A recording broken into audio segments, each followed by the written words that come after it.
Hey, I'm reading through Acts with the guys I'm discipling, and we're in chapter 28.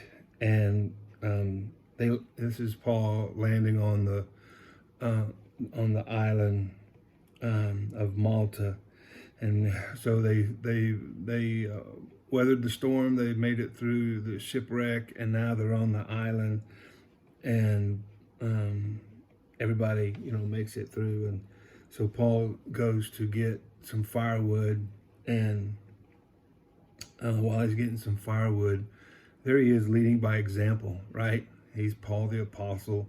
He's I guess he could be telling people what to do, but he's leading by example.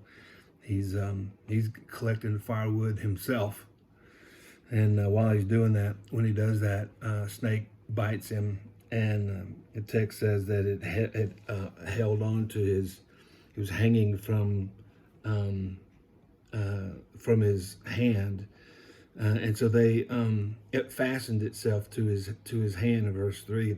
And so the islanders thought, well, he must be a murderer because this bad thing happened, which is isn't that what they said in John chapter 9 about the man who was born blind?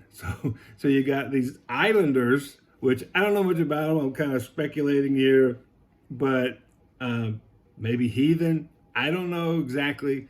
But the people in John were the Pharisees. They were the religious people. So you got these trained religious people who think on the same level as these islanders who have no training.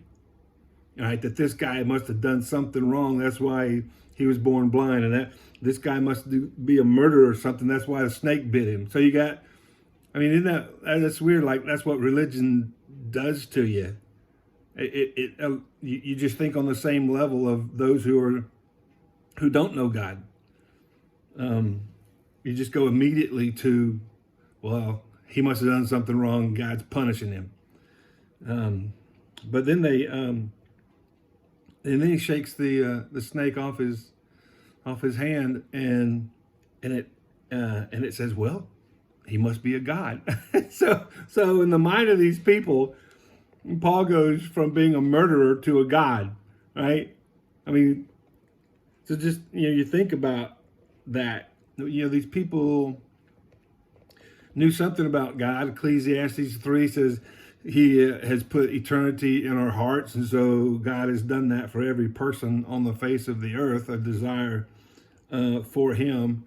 In Acts 17, Paul compliments the people on their attempt to reach God and connect with God with all the different statues, and him saying, "I see here you're very religious," and but these are the people that we're reaching out to. These are the people that Jesus wept for.